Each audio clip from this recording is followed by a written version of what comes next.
មួយរយៈនេះរៀងរវល់បងប្អូនមិនសូវបានធ្វើម្ហូបចែកជូនដល់ហ្វេនបានទស្សនាទេហើយថ្ងៃហ្នឹងក៏អត់មានគម្រោងថាថតជាវីដេអូដែរដោយសារមិត្តភ័ក្តិគាត់ណាត់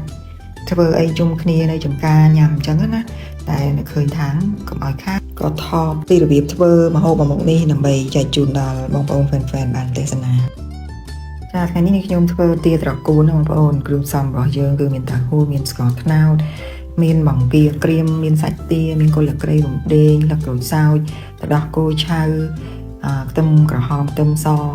ចាគឺច្រើនមកមែនតែនដំបូងឡើយបន្ទាប់ពីយើងកាប់សាច់ទាលាងសម្អាតឲ្យស្អាតរួចរាល់អស់ហើយគឺយើងយកទៅដាក់ដើម្បីឲ្យវាចេញទឹកប្រៃវាកុំឲ្យវាមានក្លិនណាបងប្អូនចា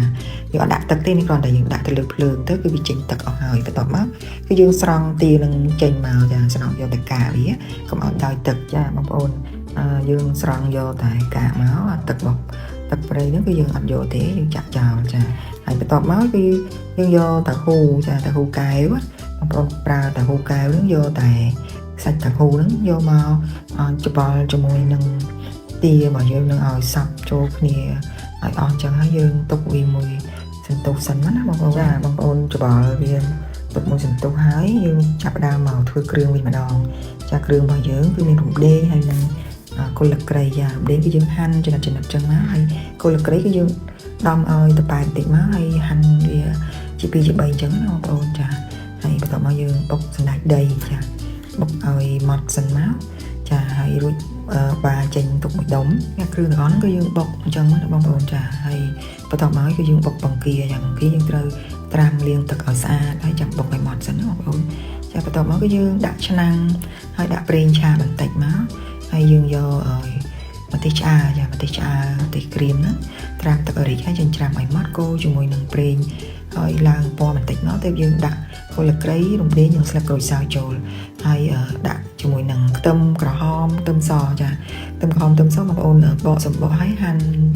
ជា2អញ្ចឹងណាបងប្អូនចាមិនហាន់ទូចពេកទេគឺយើងពុះជា2ទៅបានហើយចាបន្ទាប់មកគឺយើងចាក់ទឹកត្រីចូលបន្តិចហើយដាក់ស្ករត្នោតចូលកូរជាមួយគ្រឿងនឹងឲ្យឈ្ងុយសិនណាបងប្អូនចាតទៅទៀតគឺយើងដាក់កាពិចូលជាមួយគ្នាដែរបងប្អូនកូរជាមួយនឹងគ្រឿងទាំងអស់ហ្នឹងឲ្យវាឈ្ងុយហើយបានដាក់សាច់ទាចូលហើយកូររហូតដល់សាច់ទាហ្នឹងឆ្អិនបាន 50% ទើបយើងចាក់ខ្ទិះដូងចូលចាបន្ទាប់មកគឺយើងកូរវាហើយដាក់សណ្តែកដីដែលយើងបានបុកហ្នឹងហើយនឹងបង្គាក្រៀមចូលដូចគ្នាដែរបងប្អូនអញ្ចឹងយើងកូរជាមួយនឹងសាច់ទារហូតដល់ក្លិនឈ្ងុយអញ្ចឹងមិនទាន់ដាក់ទឹកចារហូតដល់រៀងដាច់ទឹកបន្តិចទៅយើងចាក់ទឹកដូងខ្ចីចូលចាបន្ទាប់ពីយើងដាក់ទឹកដូងហើយយើងត្រូវរងាស់ទុករហូតដល់សាច់ទាផុយចាហើយម្ហូបមួយមុខហ្នឹងគឺញ៉ាំជាមួយនឹងនំបញ្ចុកណាបងប្អូនហើយយើងមានបន្លែថែមទៀតដូចជាស្ពៃបូកគោត្រកួនឬក៏បន្លែអីក៏បានដែរស្រេចតែបងប្អូនចូលចិត្តចាអញ្ចឹងឥឡូវនេះគឺឆ្អិនរួចរាល់អស់ហើយសាច់ទារបស់យើងបានផុយហើយចាហើយមើលក៏តំណងបងប្អូនឆ្ងាញ់មែនតើបងប្អូនចាអញ្ចឹងវីដេអូហ្នឹងមានតែប៉ុណ្្នឹងទេបងប្អូនសូមអរគុណសម្រាប់ការតាមដាន